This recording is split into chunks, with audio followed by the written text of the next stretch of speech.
Alistair combo got nerfed, and it looked like a small, just, you know, casual nerf right there. It was making it easier as well. Yeah, so it looks like it's making it easier, but there's so much muscle memory in that combo for so many of these pros that it's actually incredibly hard to keep landing it. We're in Champs League right now, though, so let's see if Mordekaiser makes it through yet again.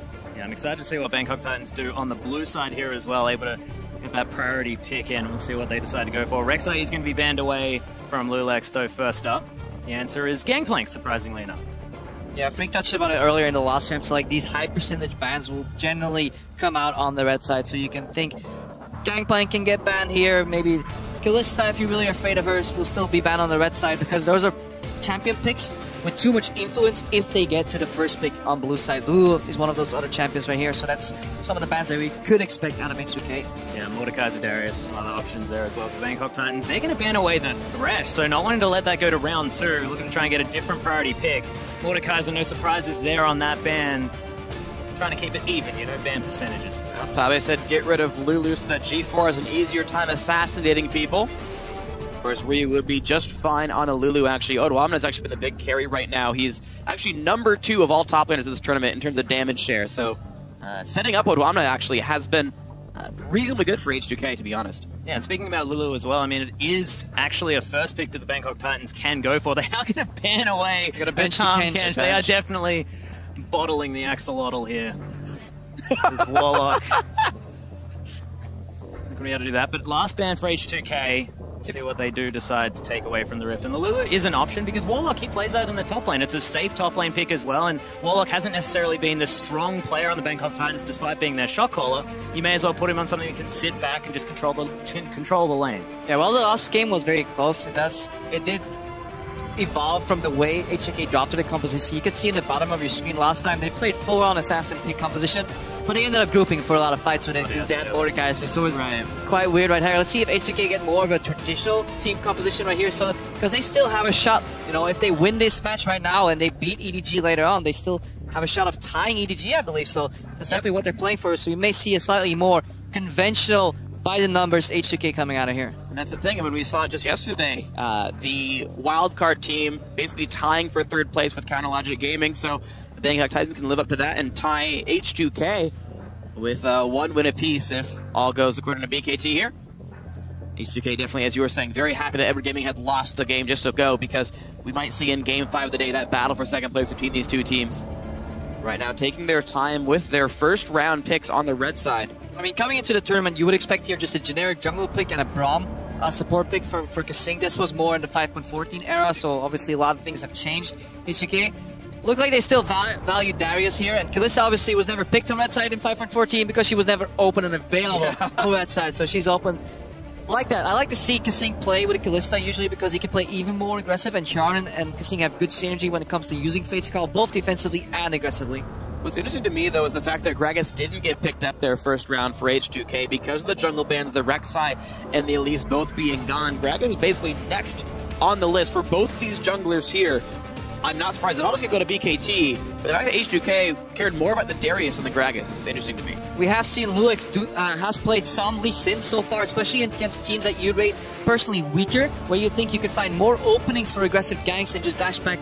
He could end up picking up that Lee Sin and have that as an option for more aggression in the early game, more snowballing, get the Darius ahead, get the Kalista ahead, and that could be the approach.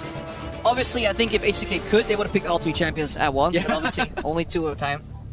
And instead, they're just picking multiple knockups here, of course, with G4 being able to play potentially that Yasuo. That is so many opportunities to get that last breath off, but H2k now to answer. And also, you know, just strong picks in themselves. I mean, I think Ryu can blind pick his mid laner expecting a Yasuo matchup. Yeah, almost. Realistically, I think that's very, very likely here for him. Crap, but you talk about Lee Sin, you're right about this one. He's already had 2 Lee Sin bans against him in 3 games so far. This, of course, being the 4th year for Lulex. So if we go by popularity, that's probably next up for him. It's pretty hard to draft here for H2k because Bangkok Titans, they've picked 3 champions, but they're so generic that they can go into pretty much any direction with it. They fill many different roles. They don't have any weaknesses. We see the expected Lee Sin come out here, and we have the Kalista Annie lane that is incredibly potent with trading and just blowing people up. We could see a TF come out here, but Rio just wants to wait because he doesn't really want to play that matchup TF into Yasuo.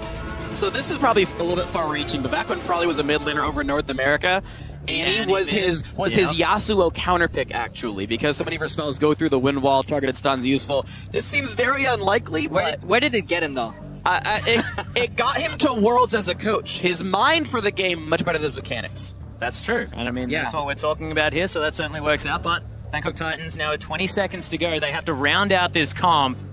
We'll see whether it is going to be the Yasuo. Of course, with Lulu heading towards the top lane, it means they can balance out that magic damage and physical damage, so it is an option here. I mean, Yasuo Tristana is something we could see here because it provides another knockup. Generally, when you see Kalista Tristana is the answer, because that matchup tilts 1v1 trading. Almost on every auto attack up to 6 or 7, Tristana wins, and after 7 auto attacks, you're actually dead anyways as Kalista, so that's why you want to do that. The matchup against the range support makes it tough, though. Alistar can't really punish Kalista Annie, so we may still see a lane swap necessary to get through the early stages of the game here. Alright, well, Ryu to play his 4th mid laner in 4 games, we expect. Already played LeBlanc, already played Lulu, already played Echo. And maybe he goes back to LeBlanc, actually, for the matchup itself. Slow on wake clear then. Snowball again, but again, last time when H2k faced up against Bangkok Titans, they went full-on assassin. Their wave clear mid was Echo, I believe, so not all too worried about that, it seems. They just want to blow people up with this composition. No, Sandra comes through, so a different point-and-click stun for this champion. Still can lock up the Yasuo, and in fact, his dash, that E, does get interrupted by roots, so Lysandra can easily create distance by Wing while he's mid-dash and getting away. Yeah, and what I really love is the massive pick potential here as well. You Glacial Path in, you get that Frozen Tomb down, and it can mean that Odoamne can get to that point of being massive with the Noxian Might. He can start beating the heck out of people after that initial pick, with the help of Tibbers there as well from Kassim. Yeah, I agree. H2k's composition definitely very good at setting up for this Darius. A lot of ways to go in. You expect Righteous Glory or Talisman of Ascension to come out from Kassim in the support role, so setting up for a big Darius carry, and Odoamne has been the carry for this team this tournament. See if that works out for him. Incredibly well-rounded composition for BKT, though. If they get through the early game and they don't get smashed by a couple of aggressive ganks, and they can avoid these roams from Kassim where he lands the Flash Tibbers, their teamfight composition later on in the game is actually incredibly strong. They have double tank for Peel, they have a wind wall to cut off one of the entrance points to the fight, they have a holistic counter to Juggernauts, and just pick composition with the Lu, who can just kite them for days, and then generally they have one hyper carry in the back, Tristana, who can actually get a Ziggs from the Alistar, so there's a really good win condition here for BKT if they can play to their strengths, which is something we haven't really seen from the weaker teams in this tournament overall. We'll see if BKT can do that. I think this is one of the best comps we've seen from them all tournament long, so if you guys think they can do it, then tweet your predictions into @LolEsports on Twitter. Tweet the hashtag BKT win or the hashtag H2k win. We'll see who comes out on top from the fan vote. Of course, in about 35 minutes, we'll see who comes out from the game itself, but we are here, Bangkok Titans, with a chance to look at a tie for 3rd place in the group. H2k basically need this win if they want a chance of making quarterfinals, because they can face H2k-Gaming at a possible tiebreaker a bit later on in the day. Guys, let us know how it's going to go, because our game is going to get started in just a minute. Yeah, just a minute. And of course, G4 on his Yasuo as well. Incredibly excited to see this. I mean, we saw it all through the IWCQ when they qualified here. We saw it before at IWCI as well. This guy loves his assassins and really wants to be able to set this one up. But I like the fact that they've also included a whole lot of skirmishing and team fighting prowess here, because this is a team that doesn't necessarily focus on, the macro play moving around the map. They just want to fight you at any possible time ever, and they just don't think about it. So, I mean, giving them a lot of tools to do this as well. Yeah, we do have a bit of a short pause. That's why I was already getting caster position close to the screen. I was like, oh, coming back to us. But yeah, what BKT have to be incredibly careful of is this wealth of AoE crowd control, whether it's a Fate Call knock-up of multiple people followed by a Tibbers, or the Lysandra just diving to your backline and pressing R on herself. If they can survive that initial wave of damage, H2k, they kind of drop off the grid when it comes to damage, unless Darius gets that reset. That is what they're looking for. One kill and all hell breaks loose, because if Darius doesn't die 5 seconds later, you touched on it, the 5 stacks coming out, then things do get rough. Yeah, but what they do have is a lot of ability to get that first kill. That's sort of the whole point. They sort of looked at Lysandra and went, okay, well, at least we can now just completely pick someone off and get this fight going in their favor. Plus, Rend as well, fantastic kill securing ability to try and get this Darius going. Yeah, the initial way to start a fight, definitely going to be a struggle for H2k. Just to keep you guys at home updated, Moss didn't connect to the game. We have the game paused to see what's going on, so as we figure out what the connection issue is, if it's his computer, we'll get that sorted in a second. Doesn't want to play that matchup. Playing Alistar is incredibly, I guess, it's a bit of a boring matchup into double range, because you have to spec into heal early, so you basically become a heal bot, and then you rely on stomp Lloyd. around yelling a lot is what Stomp around yelling while you hope your AD carry avoids poor trades 2v1, and you just want to go even on CS up until the point where somebody overextends or you get a gank, and then suddenly that combo becomes gold for engaging, and then you can get the kill. I want to ask you about a matchup actually here. Talking about Annie, because I went and looked at picks and bans and the builds that players had. When Mako played Annie up against SKT last week, he actually maxed the Q, the single target damage, disintegrate on Annie.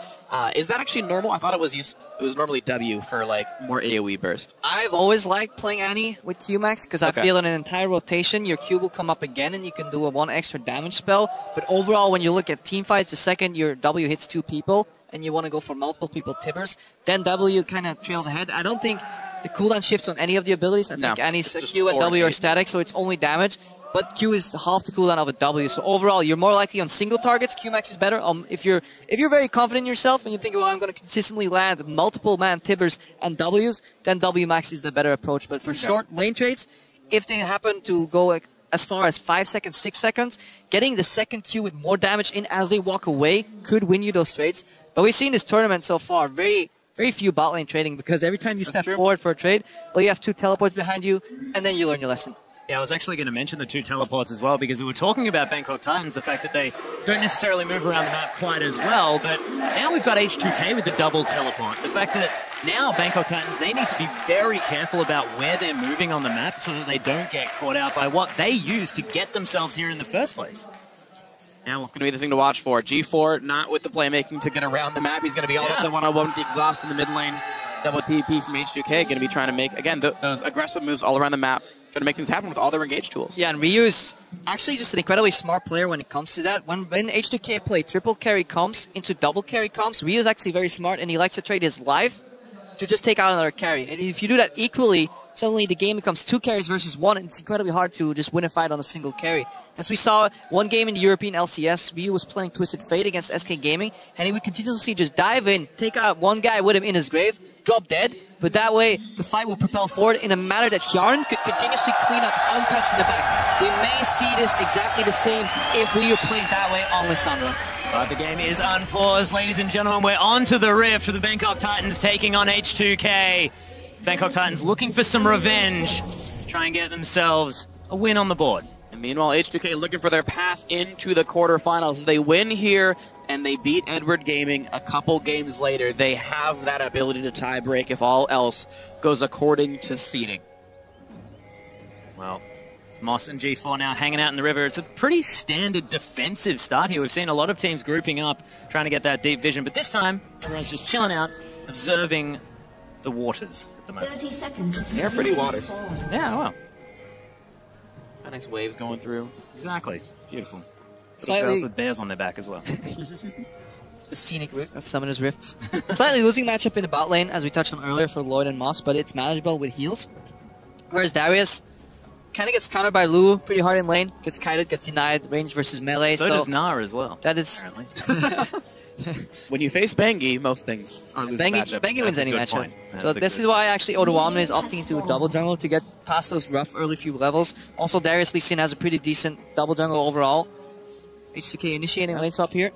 And they secure themselves 2 quadrants of the jungle, so no 3-buff shenanigans, anything. They may actually get more if they actually invade here on the enemy. We may see that from Kasing and Hjarn. I think this is really smart just in general as well from H2k, because it was a weakness that was worked out by a lot of the other IWC teams when the Bangkok Titans were actually getting here. As you have a little bit of an invade coming through. Warlock does manage to get away, but Double7X taking a lot of damage. Ooh, they take one of the blue pieces That's taken. the deal.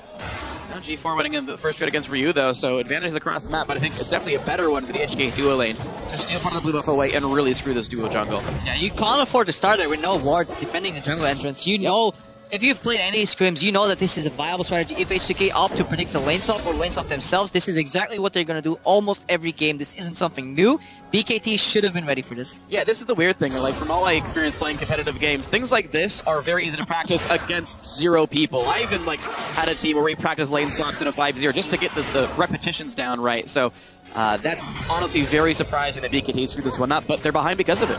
Well, it's what Bangkok Titans couldn't do. They couldn't actually work out how to play against a lot of these lane swaps. It was considered their weakness, and then they used double teleport to try and make up for that issue, the fact that they just try and get themselves into a regular laning scenario. But happening this time, and Lulex is just going to come in and say thank you very much. Yeah, Moss did the same thing Kasing did, he just did it later. It's like, oh, support's moving into the enemy jungle instead of sitting in lane. That's a great idea. I'm going to do that too.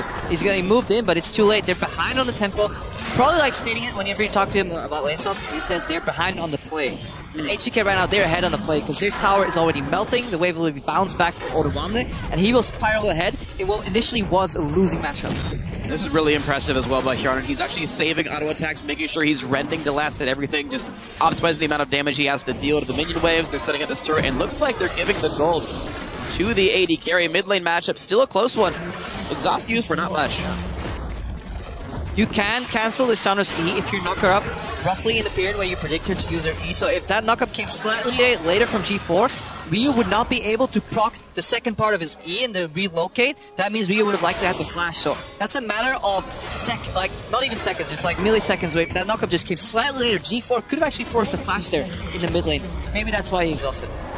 Well, Bangkok Titans are going to utilize the fact that Tristana pushes turrets extraordinarily quickly to lock down that turret despite being a little bit late to that party. And both mid laners did head back. He's made his way back towards the lane now. And Odoamne right now didn't preserve that perfect freeze because he knows he will be matched. When Darius bounces away towards himself, he wants to farm that for a while, but if somebody comes in and pushes him under the tower, the benefit of that freeze is actually turned around against you. So now you can see Odoamne starting to push out in the top lane. Then he frees up as a resource as well, and H2k can move him around the map.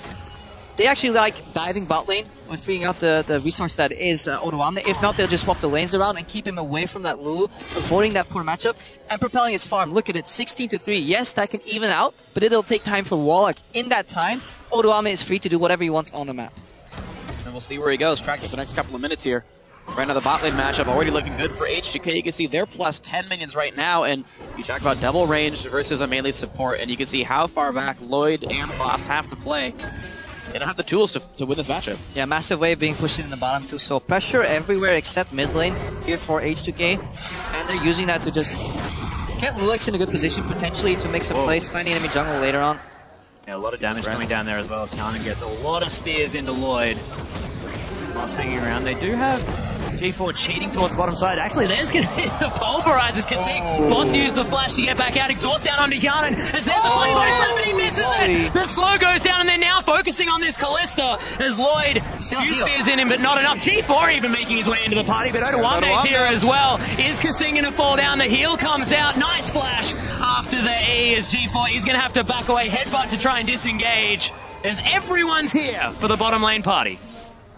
What an amount of misplays right there. Beautiful opening from Mouse. That Q flash into W was absolutely the correct play, especially if your jungler is coming around the corner. But then jump should be buffered so it fucks on Annie, or not use it at all. Yeah, so you can still get her when she runs. Hjarnan was overextended trying to peel, but he didn't get punished. The fact that 007X misses a body slam flash is an incredibly large misplay. He could have just gone for Hjarnan instead of trying to greed for Kasing. Like, you hit Kasing, you kill him, and that's actually a good play, but to get nothing at all for a summoner spell, huge mistake. Well, Lulex is actually, I believe, discovering 007X here, but doesn't look like 007X is going to be in too much trouble. G4 making his way around. Sightstone already done for Lulex, actually. Rushed that item first, no longswords, no upgraded smite, so he gets to invade for free here, which he's got to feel good as a Lee Sin player. And Lulex very often gets the criticism that he doesn't help his lanes so well. I'm just going to ward for now. Let them help themselves. Hey, it is helping. I mean, he is playing Lee Sin. If he's just trying to play a farm game against Dragons, it's not a good way to play the matchup. So maybe we'll see more from him, but you can see he attempted a trade right there. 3 or 4 hit Ren definitely does a lot of damage, and keep in mind there's still a Vamp Scepter on Hjarnan here, so he's going to have an easy time taking trades like this. The thing to be said for Lloyd is the fact that he's now caught back up in that farm, only a couple behind. Yeah. More of a wave there for Hjarnan. G4 is still just clearing out this minion wave, and we'll see. He's tied with Ryu. Yeah, how his top lane, middle lane works. But yeah, top lane minus 14. The ulti comes across from the fog of war. G4 really wants this fight. Don't believe he blocked any of the spells with the wind wall, but he was looking for the glacial path there with the wind wall to stop that one from coming out. Yeah, you can even stop her Q if you time it literally perfectly from hitting you. Instead, Ryu just walks away. Lose half his health, but he's got some potions to stand back up with, so it shouldn't be too bad. It's like just misses the stun there. Wanted to attack Lloyd. That would have been a really brutal trade there. Yeah, the entire dynamic of this lane changes at level 6 because Annie can obviously play very aggressively with the threat of Tibbers and Fate's Call being defensively. But Moss can also start fights where he can actually wait for his AD carry to follow up a lot longer because he will have the Alistar ultimate available to him to basically become unkillable, especially since Yarn and Kasing, when they want to threaten a target, they need to use cooldowns. You will never use a cooldown on an ultimated Alistar, so he can actually just stand there and not take any damage at all for a very large amount of time. Looks like Blue Buff Steel is going to come through here for H2k as well. Seem to have that one's number. He's going to lock that one down as well. G4 making his way towards mid lane. Of course, G4 doesn't mind about it too much. Probably one of the worst champions for the blue buff in the game. Yeah, but the map is being divided. It looks even, you know, this team gets a blue buff, this team gets a blue buff, but at the same time, because the top side of the map is so heavily H2k favored, that means Odoamne is playing without any constrictions, and that's why he's trailing ahead in CS right now. Look at the numbers. 30 CS already ahead. And again, a losing early game matchup. H2k played around that beautifully. They were ahead of the play, and they got Odoamne ahead, and now he's reaping the benefits. Yeah, think about it. We're equal in kills, we're equal in turrets, and yet H2K's up 900 gold as a team, and that's because of lane matchups. Their bot lane's pushed in, and yet outfarming their top lane. Just ahead by more than double in CS now. I mean, so many things going H2K's way, and the game just going slow like this is totally fine for these guys. Yeah, and the fact that Warlock as well, he was just wandering around the river for the last, I believe, about 5 minutes, waiting for his wave to head back towards that inner turret because it was too dangerous for him to head out that far, especially against Odoamne. Yeah, and especially against passive teams, or teams that are playing as passive as BKT, your teleport generally comes up every time a play is made. Usually, the way you punish teleports, you make a play, you take a loss, but then the next fight, they don't have teleport anymore, and you can maybe make a play in a favorable matchup somewhere else, but BKT is too afraid to do that, so every time right now they're going to make a move, H2K will be ready with double teleport, and it just promotes such a passive game right now, which is in favor while H2K is still ramping up for that mid-game spike. Of course, they've got 3 threats. Yeah, looking to finish off the static shift now as he heads back to base, but Ryu making his way up, and it just feels like H2K are biding their time. It feels like they're just more than happy to get this one done. So we can see what else H2K wants to do then. Of course, they're happy to wait around, but as the team that's supposed to be a bit better, we'll see what kinds of plays they can make for themselves as they hope to eke some kind of advantage. Dragon's up, bot lane's pushing, but Tristana just got to recall for BF Sword, so Granite's next choice should be to run away and go back to base. This trade should actually make that even more likely. Yeah, but Pulverize did land. There's the Rendo as the Tibbers comes down. Moss doesn't have level 6 yet. Ryu comes in. Nice exhaust, but it's not enough. Frozen Tomb onto Lloyd, but now he's able to get the attack up, picks up the kill onto Ryu, jumps forward, the flash is there, but that fake score was so well timed. Kasing in there as well as 007X, so close to dead. Odoamne picks up Lloyd. Wild Growth comes in, but Warlock, oh my goodness, that shield was so good. G4 wants to find something, flashes forward, Long Breath is there, but he goes down so quickly, can't even pick up the kill. Huge misplay by Lloyd. He ulted Kasing instead of Yarden. Fate's Call saved him the entire fight, turned around at the teleports. It's like Doa said, you know, Lloyd, it's your friend. Lloyd, really? Lloyd. Yeah, he jumped in. Didn't think about Fate's Call, and again, this is what we talked about. It changes the dynamic of any 2v2 bot lane. He could have gotten a reset and cleaned up the fight. Instead, takes the wrong target, lose the fight for his team. G4 wasn't there. We were talking about what did his team need to do. Well, H2K, they don't want to team fight 5v5, but they want to move around and make picks. Ryu was 10-15 seconds earlier in that bot lane than G4. You can see that again on the map. Look where Ryu is on the minimap already while this entire exchange is going on. And look where G4 is at the moment. He has to path down all the way. Moss is still level 5. That's why he's not dying. I think Ryu makes a mistake here from ulting Lloyd overall. So he should probably get out of there. That's why he gets popped here immediately. But then the remaining of the fight, this is a big mistake. Lloyd also, I think, flashes. Flash to land the R. Yeah. On a support with Fate's Call, that is not excusable. That's a major mistake. And the dunks come through, and the funny thing is, I called it wrong. H2K didn't even use teleports for this. Odoamne, you mentioned at the very start of the game, he pushed his wave, and he walked somewhere else off in bot lane.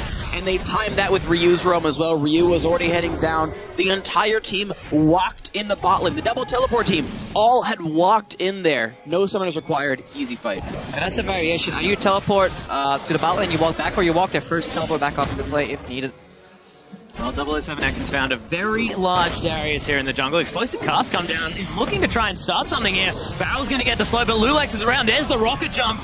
Try and close the distance as the Bangkok Titans picking a fight, but I don't know whether they'll be able to find too much. That was an ult. He could have ulted Lulex and set up G4 for another attempt right there. His team still looks confused. 007X ulted Odwamna back and then walked away like, just kidding, I don't want to fight this anymore. And then kind of turned around and said, oh no, my team is coming. This is catastrophic for BKT. I mean, Lloyd could have even ultied and procced the Yasuo ulti off the back of that one too, but they just weren't aware that Hjarnar was in the bottom river. He was a little slow on that rotation.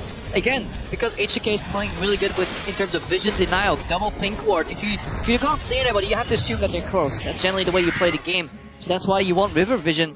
You can see somebody trailing on the play. If they're behind, then you can punish, just like 007X being punished right here. Most definitely. Hjarnar's going to pick it up. Just presses a Beautiful block on the body slam. Kissing walked in to make sure nothing can happen there. Really nice play by H2k. You can see the mechanical skill difference. The heal from Odwamna and also kill him. He doesn't have flash though. Now Lloyd isn't going to be able to hobble out of the way of that one, but that passive was doing so much damage.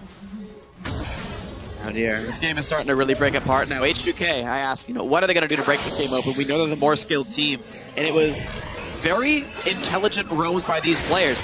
We looked at BKT's lineup, and after the third pick, we're like, oh, this is a Yasuo composition. They even grabbed Tristana. They have 1,000,000 ways and a half to set up G4. G4 is even winning mid lane for a short time, and yet they never set up these roams to pick people off from the side lanes. Yeah, the correct play to play around the Yasuo composition is you roam away from him. You use the innate wave clear advantage that Lissandra brings to that matchup. You push him in, then you roam away from him. It doesn't matter how many setups he has for his ultimate if he's not arranged to cast that ultimate, and that's exactly what H2k did, and that is why they're right now 5,000 gold ahead of BKT. Moss trying to save this turret here as well, and only a couple more hits are going to be able to lock that one down. But first Dragon, now 14 minutes here for H2k.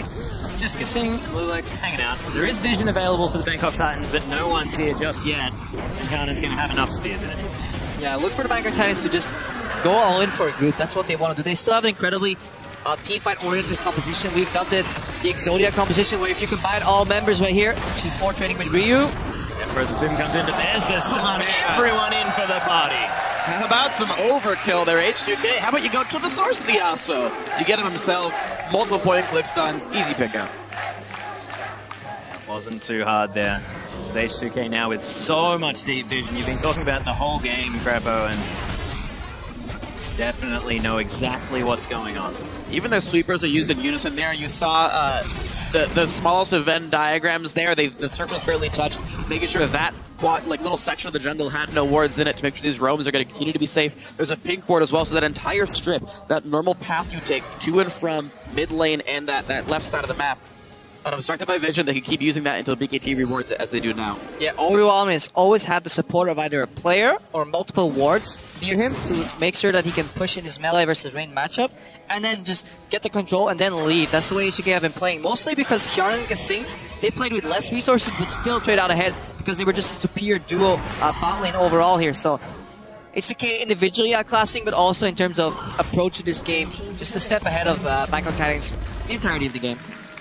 Now with distortion boots as well, so a roughly 4-minute cooldown on flash now means, again, more plays can be made. The game is opening up so quickly. The next 5 minutes is probably going to be very explosive, with H2k earning a lot of their gold very soon. Odwamna actually looking for something here in the mid lane as J4 is getting a lot of attention. Well, this guy does tend to be the carry for the team, but does like to split push, make himself a nuisance on the side lanes, but at the moment still just hanging around here in mid, and Kasing is the scariest little girl I've ever seen. Have you seen The Ring?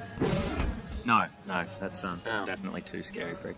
I mean, if you compare the visions right now from H2k against Bangkok Titans, it is the complete opposite. H2k have a wealth of deep wards in the enemy jungle. The only really ward that trails ahead of the river is one ward around Scuttle Crab here from Bangkok Titans that sees Dragon. That's all they have. All their other wards are so far in their own jungle, so they're playing on a third of the map, and H2k, they're playing on the remaining 2/3, and they can map out exactly where you are. And H2k, if they avoid the one way for Bangkok Titans to win this game, which is allow them to group, they can simply just tear them apart left to right, split push, and then collapse when a pick. That's the way they usually play. Push out side lanes, force somebody to defend rather, and then collapse on one of the side lanes, or just pits or mid. They do it really well over in Europe, usually when they play, and I don't think Bangkok Titans are ready to counter such a play. Lloyd's getting completely zoned off. There's the flash forward. Flash a little bit late there from Lloyd as the kick. He smited the creep to let his Q connect. Really good play by Lulix there. Was body blocked by a creep, but he just said, I'll smite it out of the way. Q connects into Insect.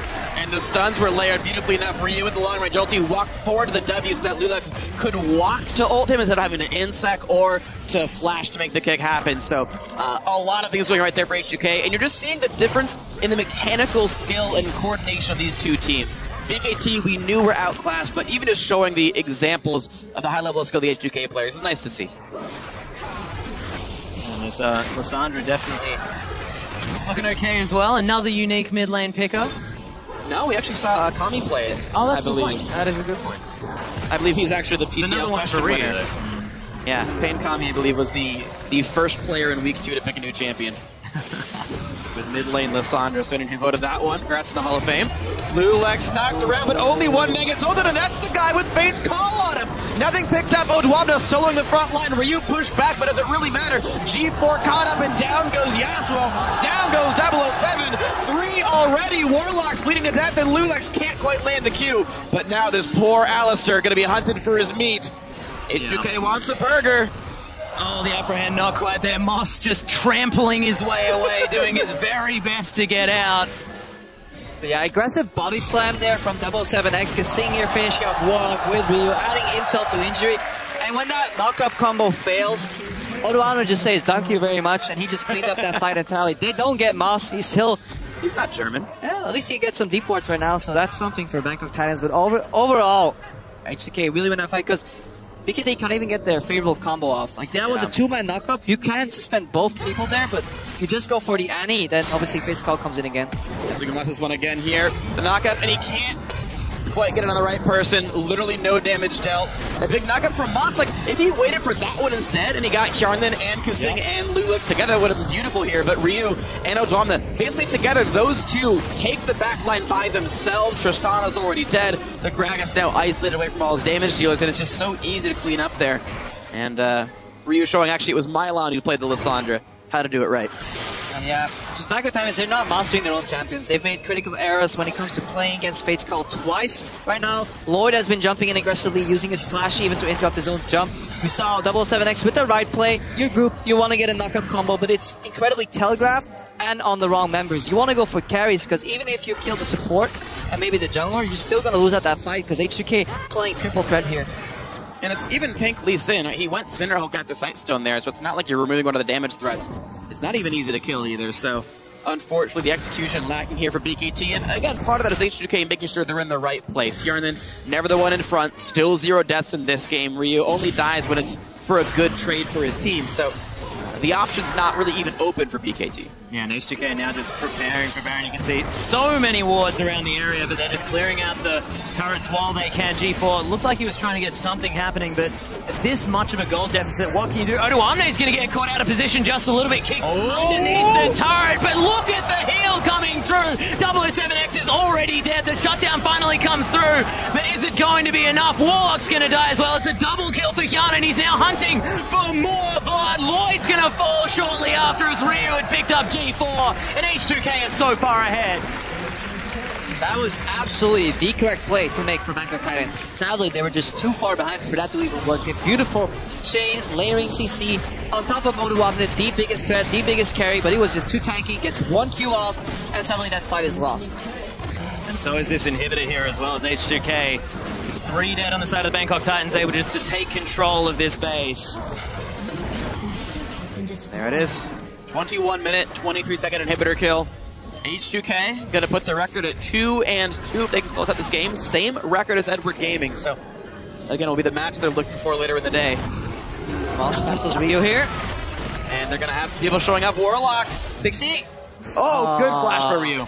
And the thing is, you have to time that right, because Pix will follow you after the flash and get you back into range for the Glitter Lance. So, fortunate timing there. Ryu guessed it correctly. And Moss still trampling around this river. Sonic Wave doesn't land as Hjarnan's trying to get some pierces across. Odoamne's back though, he wants more. Actually lands the Q somehow, so he gets the heal off that, puts the bleed stack in. Now he's in the front line. G4 puts the windmill out to isolate Odwamna, but he's walking back pretty safely. Naka does not reach Hjarn, then there's the push in onto Odwamna. Exhaust is on, and they will pick up that kill. The fight continues with too much damage coming through already. 2 kills for H2k. The third should be easy. Warlock flashes after ulting himself. The disengaged Lulex. The knockout flash, and it looks like Bangkok Titans looking to try and just make sure they don't lose too much from this situation. Odwamna is dead, but with a teleport, and Lloyd actually rocket jumping very aggressively. Sonic Wave is going to land, but the re-engage not going to come through. Buster shots him out of range. Can't get enough burst there. Lloyd's just too far behind. Yarn then takes a crit to the face, but who really cares? Ram's going to take him out. Yarn then is dominating 6-0-7. Just the unsung hero of this game, just picking up all of the kills off the back and so much consistent damage here for this Kalista with her 2 items. Yeah, Hjarn, generally the more consistent player on H2k, you can always rely on a really decent to good AD carry performance from him.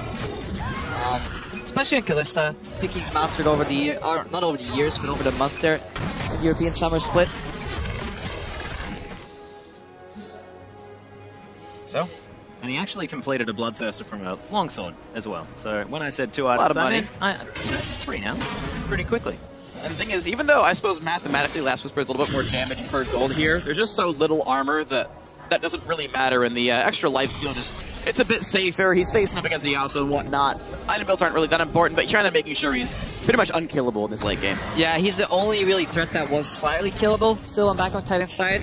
Yeah, they're funneling the damage to Odwamna. That's what they're doing, because positioning-wise, it's already incredibly hard to touch Yarn in these fights. That means you gotta go for Rio. Well, he has Zhonya's and a built-in Zhonya's in his ultimate. Who do you focus? Darius? Well, who likes champions to be close to him focusing him?